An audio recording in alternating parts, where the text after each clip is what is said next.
Hello, blokes. It's Thursday, and that means time. It's vlog time, vlogs. That's when you make vlogs time.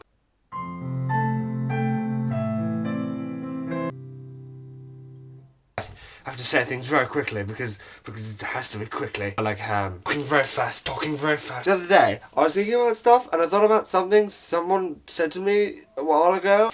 I think they said something like, "Today's religion is tomorrow's mythology." At first, that kind of sounds a little bit profound. It's true. It's not true. When people say that, you think, oh yeah, because look at the ancient Greeks, so what they believed, and now it's just mythology. If you really actually know anything about religion, the oldest religion really that there is still around. Hinduism dates back to like 5,500 BC. It supposedly properly started in 1100 BC, but that's still a long time before the ancient Greeks even existed. I mean, Judaism started in like 900 BC.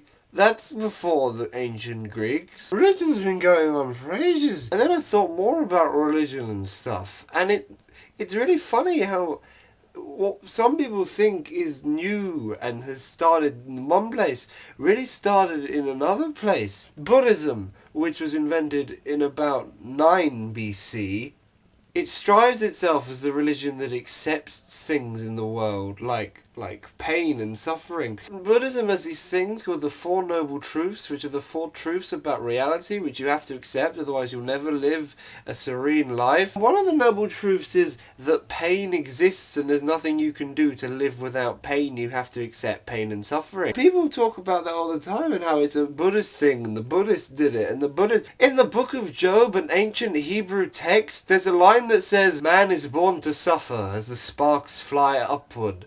That's basically the first noble truth. That was invented hundreds of years before Buddha ever came out with it. And Plato questioned reality in about 500 BC.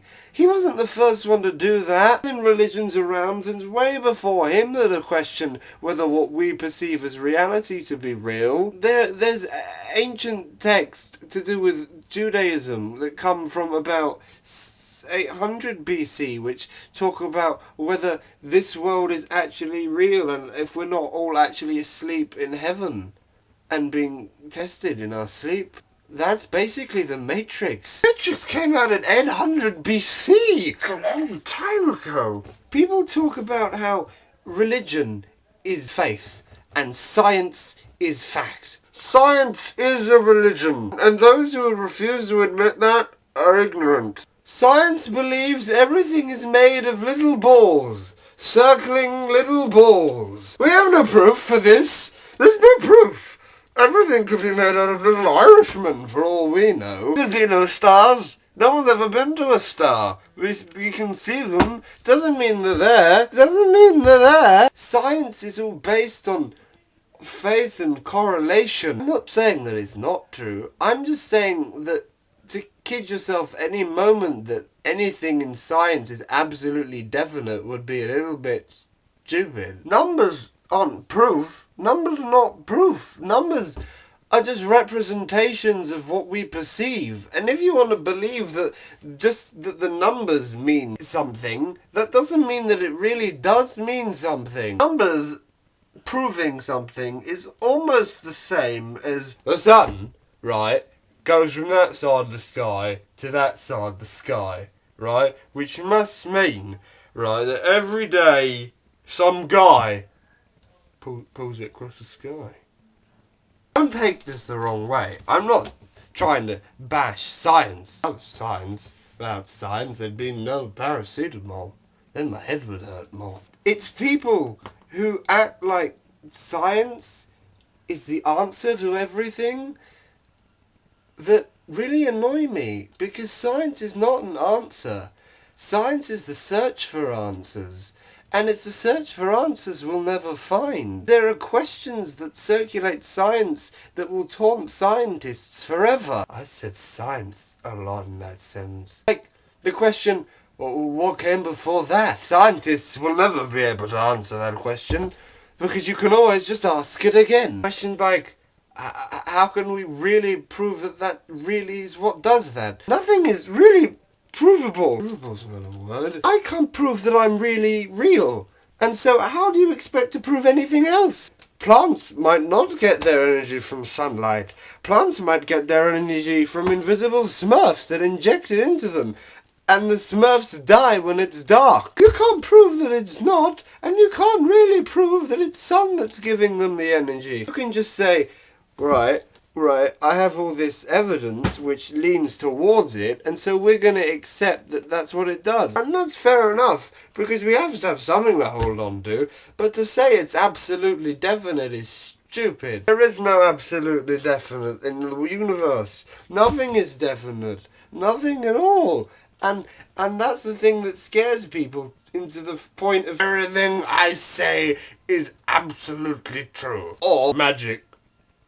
That's it. Just magic, mate. Magic made him mad. Fucking magic! I could rant more. This video wasn't funny. I don't know why I made this video. I'm just sitting here holding my face, ranting like a crazy man, shouting at science. What has science ever done to me? Why am I being so mean to science? Science never caused any wars. Second, science caused a lot of wars. Not really. Oh, science helped wars a lot. Here's another thing. You know Socrates lived till he was 100 years old? Aeschylus, another Greek playwright, lived to 82. What the fuck were they on? People in medieval England lived till about 30. What were the Greeks doing that we weren't doing? If we kept doing that, we'd live now to like 8,000. That's a lot of life. The world is so complicated, right? We don't know anything. I'm not high or drunk. I'm just me and I'm a bit crazy. We don't know anything.